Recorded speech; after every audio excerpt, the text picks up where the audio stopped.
ગઈ 15મી ઓગસ્ટે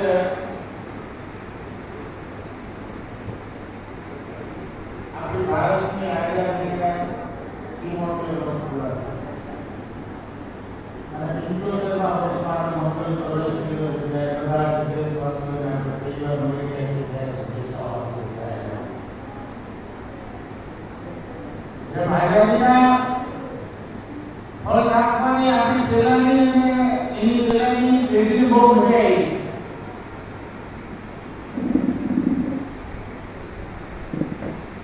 બ્રિટિશરોની ગુલામીમાંથી રજવાડામાંથી મુક્ત થઈ અને લોકશાહીમાં આપણે ખૂબ પ્રગતિ કરી. પણ લગભગ 20 દાયકા થયા ગુજરાતની અંદર ભારતીય જનતા પાર્ટીની સરકાર અને એમાં નરેન્દ્રભાઈ મુખ્યમંત્રી થયા. ત્યાર પછી વિકાસની ગતિ સ્પીડની આપણે તુલના કરવી હોય તો જે ઝડપે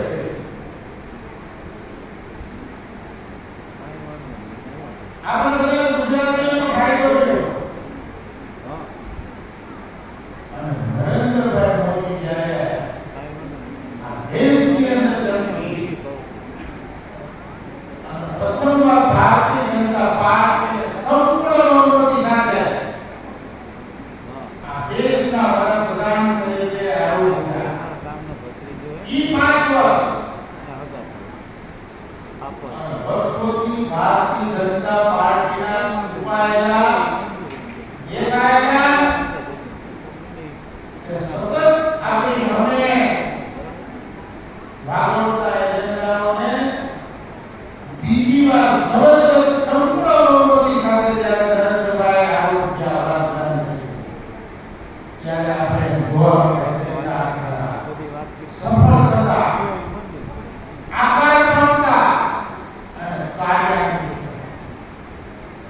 એનું એક મોટું ઉદાહરણ 450 વર્ષથી લડાઈ લડતા હતા રામ મંદિર માટે. 450 વર્ષ એટલે 4.5 સદીઓ અને કરોડો હિન્દુઓના આસ્થાના દેવ એના નિવાસસ્થાન એના જન્મસ્થાન એને સુનિશ્ચિત કરવા માટે નરેન્દ્રભાઈનો જોડો આ દુનિયામાં બની. એક હિન્દુસ્તાની તરીકે, ભારતીય તરીકે નહીં, હિન્દુ તરીકે નહીં, પણ હિન્દુસ્તાનના એટલા લોકો કે જેને હિન્દુસ્તાન માટે ભાવના છે એના માટે આવો સુનેરી લોકો અસંખ્ય વર્ષો થઈ ગયા. અને હું માનું છું કે આગામી લોકસભાની ચૂંટણી પહેલા આપણા પ્રધાનમંત્રી નરેન્દ્ર મોદી આ રામલલ્લાની આરતી કરીને લોકો માટે મને પસંદ આવે છે. રહેલા છેલ્લા 1.5 વર્ષથી આપણે પહોંચતા મુખ્ય પ્રશ્નની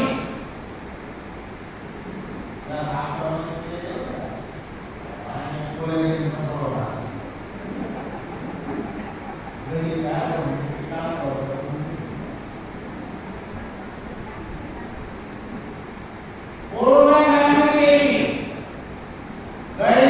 ડોક્ટરોને આપણે રમતમાં આપણે કોઈ કાંઈ વાંધો નથી. આ તો આના ચાઇના વાળા છે ગમે એવું ખાય નહીં એના હિસાબે હિન્દુ ખાય આપણે ખાય આપણે તો સાચી બોલે શુદ્ધ ખાય બોલે ત્યાં શુદ્ધ જ ખાય. ऐसे लोग ना भाई घर रोकने का है मेरा साथ में तो बजा के आती तो बजा में बाकी और तो भाषा की है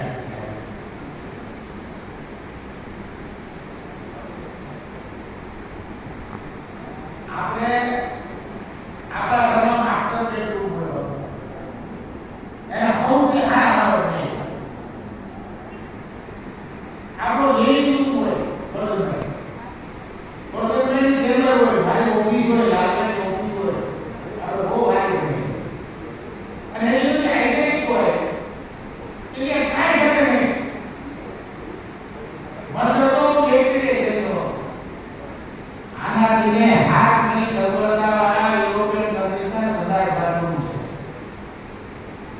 આનાથી વધુ હાઇજેનિક આ અમેરિકા અને યુરોપના દેશોમાં પબ્લિક કન્વીનિયન્સ જાહેર જન સુવિધાઓ માટેના સ્થાનો આવેલા છે અને ત્યાં લાખો કરોડોની લાશના ઢગલા આપણે કલ્પના નથી કે લોકો એના સર્જનની લાશ લેવાનો આવે અને આપણે જોયું છે ટીવીના માધ્યમથી સમાચારના માધ્યમથી આ દેશ અને દુનિયાની અંદર આ મહામારી એવી માજા મૂકી કે સદીઓ પહેલા પણ આવી સ્થિતિ ઊભી નહોતી. જો કે આજે આપણે ધોરાજી મંડળનો હું હારીમાં શકતે જયેશભાઈ લાલભાઈ જે આપણી ટીમ બધી જગ્યાએ કનોડા જયપુર કેતરસર વીરપુર ખાનગાંવ વગેરે સારા સારા દવાખાનાઓ રેમડેસિવિરની માની જમા કરવાની દીધી છે પણ ઈ સમયે રાતે બારથી પણ આવે ધોરાજીથી આવે અમરેલીથી આવે વડોદરાથી આવે જુનાગઢથી આવે ભગવાન તે ખાલી એક બાટલો દૂધ આવે કાંઈક બાટલો ઉપરની ટોપી ગઈ આ સ્થિતિનું નિર્માણ થયું અને ત્યારે નરેન્દ્રભાઈએ આ દેશની તિજોરીને ખોલ્યું. ચાઇના સિવાય કોઈ ઝડપથી ઇન્ફ્રાસ્ટ્રક્ચર ઊભું ન કરી શકે આ દુનિયામાં. ભારતે દિલ્હીથી લઈ અને તમામ રાજ્યો અને જિલ્લા મથકોએ મહિનોની અંદર 500,000 200 જેટલી જરૂરિયાતની બેડની હોસ્પિટલો ઊભી કરી દીધી. એના પછીનો વાળો ઓક્સિજનના દવાઓ એક સમય એવો પડ્યો કે અમેરિકાને આપણે ટીકીઓ દેતા હતા. અમેરિકાના વડાપ્રધાને આપણી ઉપર ઘરાડી કરવી પડી કે આ ટીકીઓ મેડિકલની અમને આપો અને કોરોના વેક્સિન આ દુનિયામાં 5 દેશોએ વિકસાવી એમાં 5માં ભારત. બહુ નાની વાત નથી. બબે વર્ષ સુધી તો એને મેડિકલ ટ્રાયલ આપે અને 8 મહિનામાં આપણે વેક્સિન ઊભી કરી દીધી. એમ નહીં 130 કરોડના લોકો માટે તબક્કાવાળા વેક્સિન કેમ મફત મળે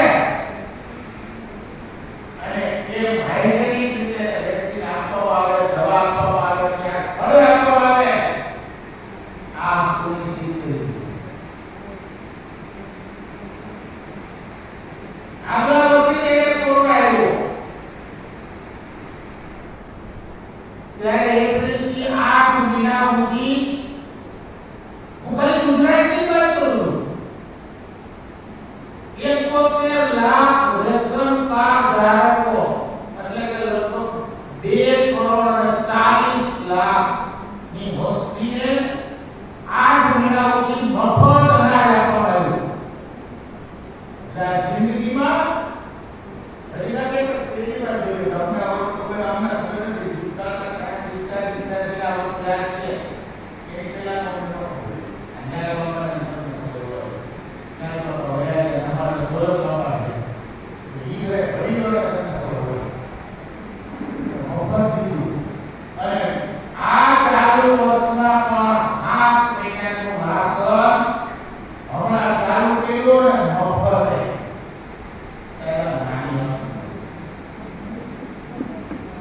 દેશના તમામ લોકોને આરોગ્યની સુવિધાઓ કોઈ ભૂખું ભૂઈ ન રહે રોજગારી માટે નથી રોજગારી તો આર્થિક મદદ પૂરી કરવાની. એમએસએમઈ જેવા નાના નાના ઉદ્યોગો લઘુ ઉદ્યોગો, નાના નાના વેપારીઓ રિઝર્વ બેંકના દરવાજા પર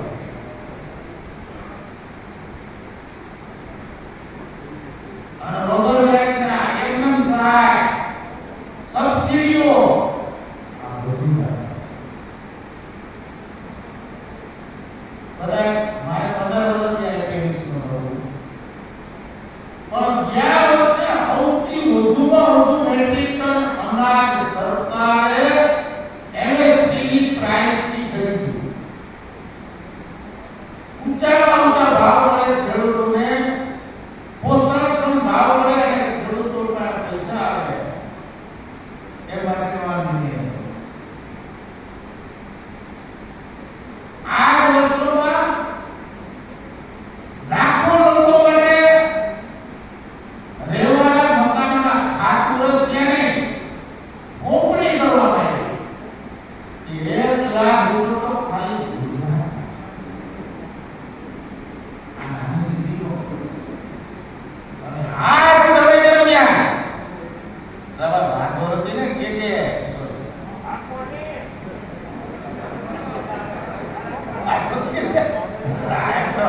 ऐसे डाल दी थी कि वे तो आई लग रही थी. आज વર્ષની અંદર ચાઇના જેવા હરામી રાષ્ટ્રે આપણને પજવામાં બાકી ન રાખ્યા. અને આપણે આડકનું પાલતુ ગલુડિયું એ મતલબ ચાઇનાનું પાલતુ ગલુડિયું છે ને પાકિસ્તાન ઈ અત્યારે ડાસી એમની કરવા અને બે ઝીણા ઝીણા આ ઓલા મચ્છર કહેવાય ને બકુ એવાય મીંડા છે. અને એક તબક્કે તો અમેરિકા અને આખી દુનિયાને એમ થયું કે ભારત ફસાઈ જાય. સાહેબ આ સ્થિતિની અંદર મારે ગર્વ સાથે કેવું છે કે દુનિયા આખી જોઈ રહે ને ભારતે એકલા હાથે ચાઇનાને પાછું તગેડ્યું, એને ખદેડી મૂક્યું. જ્યારે સૌથી ખરાબ સ્થિતિમાંથી આ દેશ અને દુનિયા પસાર થતી હતી, અર્થતંત્ર ભાંગીને ભૂખો થઈ ગયું હતું, લોકો ટપોટપ મરી જતા, ખાવા ધાન નહોતું. આ સ્થિતિની અંદર ચાઇના જેવા શેતાન ડ્રેગનને આપણે પાછો કાઢ્યો. આ સ્થિતિ કદાચ નરેન્દ્ર મોદી જ સ્થાપી શકે, એના સિવાય કોઈ વડાપ્રધાન સ્થાપી ન શકે. આવું એક આપણે રાહ જોઈ રહ્યા હતા જ્યારે આપણે આઝાદથી ચેતના કે આપણા કરતા કાંઈ સારા સિટીઝન કાશ્મીરમાં વસે અને આપણે સેકન્ડ ક્લાસ છે, બરોબર ને? 370 ની કલમ અને 35 બંધારણની કલમ ઇન્ડિયન કોન્સ્ટિટ્યુશનમાં આની પર હાથ અજમાવવાનો કોઈ ભાઈનો લાલ પેદા નતો. અને આ નરેન્દ્ર મોદી અને અમિત શાહની સરકારે સિદ્ધ કરી બતાવ્યો તમારી સામે કાશ્મીરીઓ આપણા જેવા જ છે. આપણને જે અધિકાર છે એમને છે, એકને છે આપણને.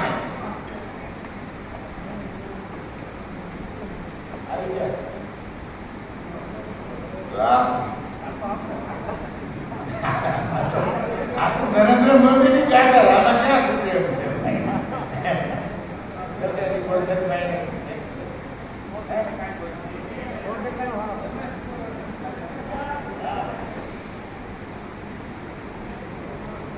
આ 370 ની કલમ નાબૂદગીને ન્યાય નથી કહેતો. આપણે એમ કે આજ કોમરી, આજ કુટુંબરી, આજ જાતિ, આજ જ્ઞાતિ. એક નાનું ગામ મને 500 માણાની વસ્તીનો પ્રતિભા છે, અઘરું થાય નો થાય નિર્ણય. અને ઇસ્લામિક સ્ટેટનું ઓર્ગેનાઇઝેશન જે છે 26 દેશોનું, સાહેબ એમાંથી પાકિસ્તાન સિવાય 25 દેશ આપણી સાથે રહ્યા. 370 ની કલમ નાબૂદ કર્યા પછી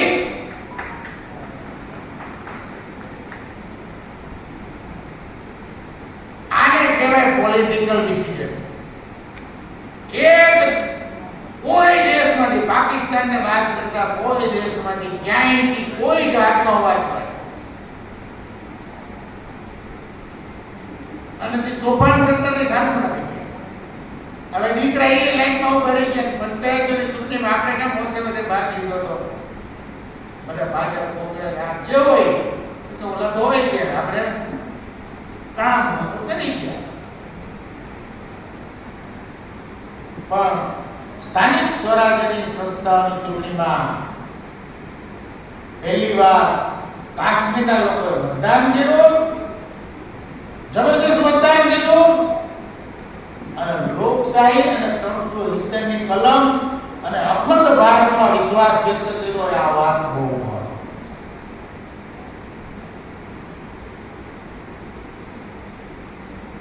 આપણે આ લોકો શું કરે છે, આ પૈસા ક્યાંથી કાઢે છે? પછી ઘણી વાર આપણે પેટ્રોલ ડીઝલના હિસાબ કરીએ છીએ.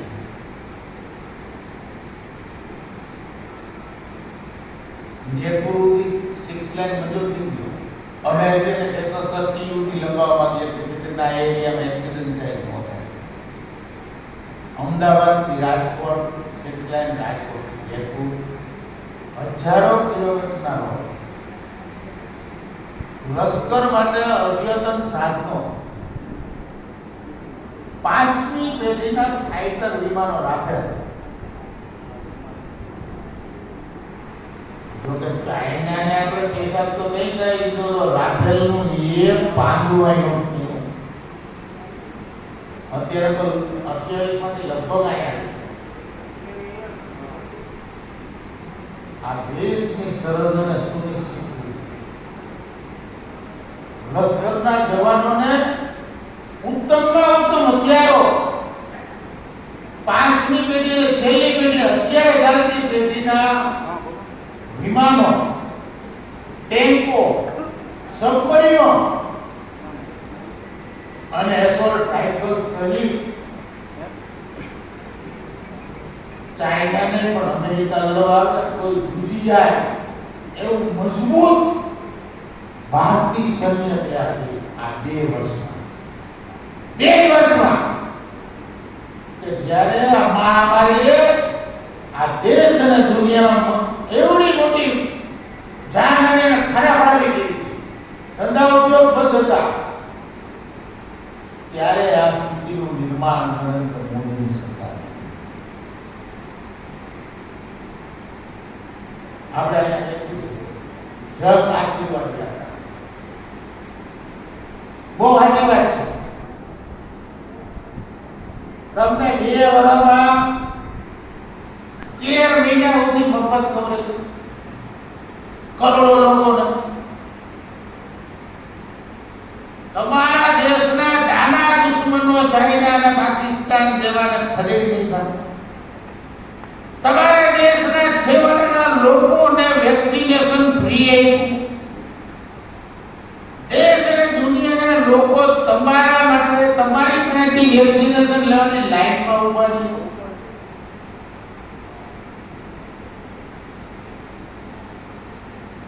આવા કપરા સંજોગોની અંદર આપણી પડખે આપણી સાથે આપણામાં સરકાર હતી. હું એમ તો મને ચેતરમાં એટલા સિલિન્ડર ઘટે છે ધાર દેશમાં એક સરકાર કે આ ઘટે ધાર ડોક્ટરો, નર્સો, પેરામેડિકલ સ્ટાફ, પૈસા, દવા, ઇન્જેક્શનો અને સાથે સાથે આ દેશને ઊંચેલું સ્થાન અપાયું કે આ દેશ 200 ઉપરના દેશોમાંથી જે 5 દેશો વેક્સિનેશન સંશોધન કરે એમાં અમે છે. અને તમારી જાણ માટે કહી દઉં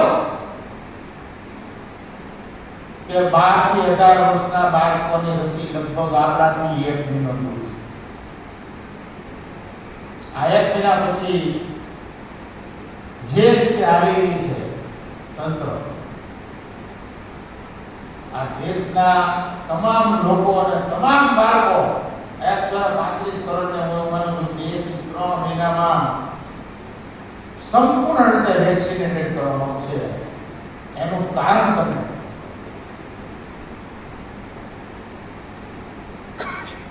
પ્રધાનમંત્રીમાં ફેરફાર છે. મનસુખભાઈ માંડવિયા આપણો સૌરાષ્ટ્રનો સૌ. આમ તો નરેન્દ્રભાઈ આપણે કીધું છે ને નાગપુરમાં પેલા રહેતા હતા અને આપણે લાગે છે તો મુખ્યમંત્રી લીધા બરોબર. નર્મદાની આખી યોજના આપણા સૌની નામે પેલા રાખતા હતા. મનસુખભાઈ ઘણી વાર તમે કહેતા આમાં હવા આવી છે પણ પાણી આવ્યું.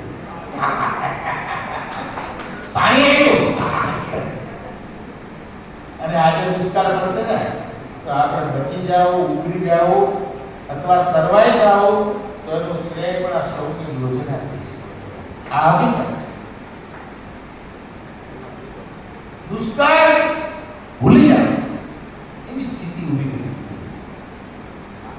મનસુખભાઈ માંડવિયા આપણે રૂપાલા સાહેબ આપણે રાજ્ય કક્ષાના બીજી સાહેબે કીધું 8 પોતાના 26 સીટમાંથી. જો કે આપણે જે બાકી રહી ગયું આપણે આ બાટલો હતો કે કહી દે એમ છે કે 26 બે વાર દીધી છે. 26 બે વાર દીધી છે. મારા પહેલાના મિત્રો જોડે કીધું કે ધારાસભા આવે છે ગમે આવતી આવવા દો કાંઈ વાંધો. અમે વાળા દીકરા હલવાના આપણે કાંઈ વાંધો જ નથી. આ ગાથા ખૂટે એમ નથી. અને લોકોને ખબર પડી ગઈ કે સારા ચોર લોકોને વિરોધ કરતા નથી આવતા. દવાખાના આવ્યા હતા ને વિરોધ કરવા પ્રતિપાલસિંહ તમને ખબર જ આવ્યા એને થોડા ખરખાથી તિલક લગાડી પોખવા પડ્યા હતા. આ મનસુખભાઈ માંડવિયાની કામગીરી એવી ઝડપેસર પેલા કઈ નહીં અમને કરતો આ આવ્યા પછી એમ કે મનસુખભાઈ ટાઈમની બાબત એની પાસે તમામ યોજનાઓ મોઢે હોય અને કામનો એકો માણસ સાહેબ ડોક્ટર હર્ષવર્ધન જેવા સિનિયર મોસ્ટ માણસને હટાવી અને આ પેન્ડેમિક પોઝિશન ભયંકર રોગચાળો હજી ગયો નથી અને ત્રીજી વેવ આવ્યો હોતે કે ડેલ્ટા આવે અને આ નાના પેટના જીનવાળા ઉપર આપણે ખબર નથી ક્યાં રૂપમાં આવશે ને મોકલશે. હજી આવવાનો છે એ દરમિયાન સંપૂર્ણ વેક્સિનેશન થાય, ઝડપી થાય અને આરોગ્ય સુવિધાઓ વિદેશો અને યુરોપિયન કન્ટ્રીઝ કરતા ભારતના છેવાડાના લોકોને પણ સારામાં સારી મળે એ માટે મનસુખભાઈને પ્રમોશન આપીએ અને આરોગ્ય મંત્રીને નિર્ણય કર્યો જોરદાર. આ પ્રમોશન ગુજરાતનું છે, આપણા આગેવાનનું છે, આપણા કાર્યકરનું છે, આપણા ભારતીય જનતા પાર્ટીના એક હદના માણસનું. આ સ્થિતિ નિર્માણ થઈ છે એટલે આપણે એમ કહી શકીએ કે જન આશીર્વાદ યાત્રા. એમને શંકર ભગવાન હમણાં સોમવારે ધજા કરાવવા ગયો અને તડકાના ગરમીના એવા પહેલા ને પછી એવું થયું નાના લગભગ બાપા આપણા જોડે છે અને ન્યાય ખર્ચા લેવા અને લાઈનમાં ઉભું પડે અને કંઈક ધરવું પડે. પછી કંઈક ધરવું પડે એટલે આ સ્થિતિ સાચી છે અને આ શબ્દો પણ સાચા છે કે જન આશીર્વાદ યાત્રા. અમને ખબર છે અહીંયા પટેલ કેળવણી મંડળમાં કે જતા સર કે ભોજનના વિપુલ બધા ભેળા હતા છત્રીભાઈ બધા બહુ પૈસા દીધા મારી ગામોને દીધા અમને કહેવાય હું જોઈએ કીધું આશીર્વાદ તો તમે બેટા જ છો ત્યાં જાઓ. અને એ ઝાડની માહિતી જેટલી આપણને ફાળાવાલા કરતા હતા કે કાંઈક કરો આને દાખલ કરો, આને ઓક્સિજન દો, દવા દો, રેમડેસિવિર દો. આ સ્થિતિ રાઈટ નિંદર નહોતી. મારે તો દવા જેવું વાળીએ છીએ ચાલુ થઈ પણ બહુ મજા આવી ગઈ કામ કરવાની. જો કે ચોરટા બધા હતા એટલાય આપણે ભેગા નહોતા. સારું હતું, આ બહુ સજ્જન અને સેવાભાવી પણ આમાં કાળા બજાર કરવા વાળા ઘણા હતા. કાંઈ વાંધો નહીં એને નહીં ભગવાન પણ છેવાડાના લોકો સરકાર નરેન્દ્રભાઈ મોદી એની મિનિસ્ટ્રી એની નીતિઓ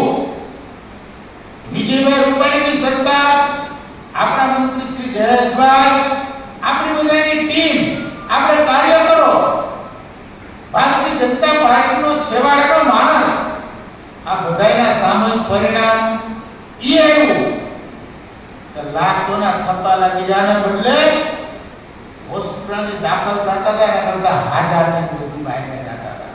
આ બહુ આનંદ આવતો હતો બહારને કઈ આપણે આપણા જ મા બાપને આપણે આપીએ, આપણા જ ભાઈ બહેનને આપણે આપીએ. અને મેં અહીં જોયું, રાજકોટમાં જોયું, સુરતમાં વેપારી મોટા માણસોના દીકરાઓ પણ કામે ગયા હતા, સેવામાં ગયા હતા. અને એટલા લોકો જેથી મેં પૂછવા આવતા હતા એને ખબર છે કે હું છે અમારે કઈ કામ કરવાનું છે, પૈસા દેવાના, અમને ખબર નથી ફાળો થઈ ગયો. હું જતો સર તો વહીતા અમારે પૈસા વહીતા ના આપણે રાજુભાઈ ને કે હું તે ગાડી પેડા પણ ભાઈ ભલા કાઈ શું કરવાનું.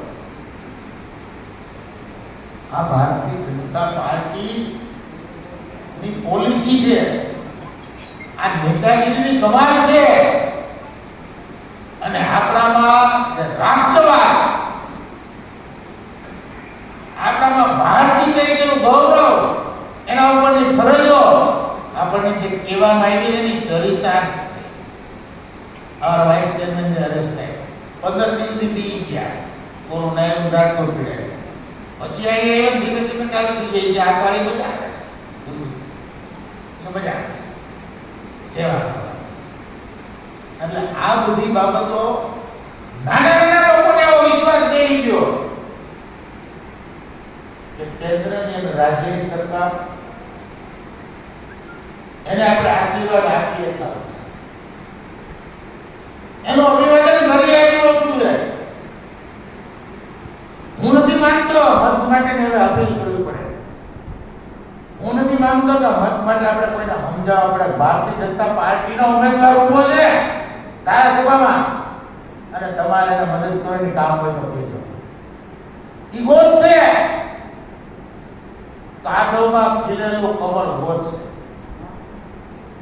કારણ તમારા ને મારા કરતા કાર્યકરો કરતા આ સમય દરમિયાનના લાભાર્થીઓ જાજા થઈ ગયા છે કે જેને બે સરકારનો ને આપણો બધાય આપણે આની સિસ્ટમનો આ ભયાનક સ્થિતિની અંદર લાભ લીધો. જે અનાજથી માંડી, રોકડથી માંડી અને દવાથી માંડી હોસ્પિટલ. હું નથી માનતો કે આ સમાજનો છેવાડાનો વર્ગ, આ નાનો વર્ગ અને આ જે પીડિત થયેલો વર્ગ છે એને તમારે યાદી દેવી પડે. જેમ ભગવાન માં જાય અને આપણે માથું નમાઈ ત્યાં ખબર પડી જાય દીકરા તારે આ હલવાનું છે ને એવું છે. એમ આપણે ખાલી કેવું કે મતદાન કરવાનું છે બારોથી, તમને નહીં ગોતે, તમારા ઉમેદવારને નહીં ગોતે, ભારતીય જનતા પાર્ટીના કમળને ગોતશે એને મત આપશે આપશે ને આપશે. કોઈ નિયમ નહીં. અને આપણા વિજય રથને ધારાસભા હશે કે ગમે ચૂંટણી હશે કોઈ રોકી એમ નથી. અને આપણે બધાએ સાથે રહી અને સહયોગનો પ્રયત્ન કરવો છે. આપણે તો એવું સાબિત કરવું છે કે 100% આ ભયંકર સ્થિતિમાં અમે અમારી સરકારે અમારા કાર્યકરોએ કામ કર્યું છે. ત્યારે કદાચ હિન્દુસ્તાનના ઇતિહાસમાં હોય જેમ નરેન્દ્રભાઈએ પહેલી વાર કર્યું કે 24 સીટ 2 વાર આવી, એમ 183માં કંઈક કેવું ન પડે અને ઈશ્વર બધાને સદબુદ્ધિ આપે અને ભારતીય જનતા પાર્ટીની જોડી ફરી વાર 5 વર્ષ માટે લોકોના પ્રાણ પ્રશ્નો હલ કરવા માટે આપણા આવા બધા જયેશભાઈથી માંડી વિજયભાઈથી માંડી બધા જ આગેવાનોને ચૂંટી અને જબરદસ્ત વ્યક્તિ ચૂંટી મોકલે એટલી બધાને વિનંતી સાથે મારી વાત. આભાર દિનેશભાઈ.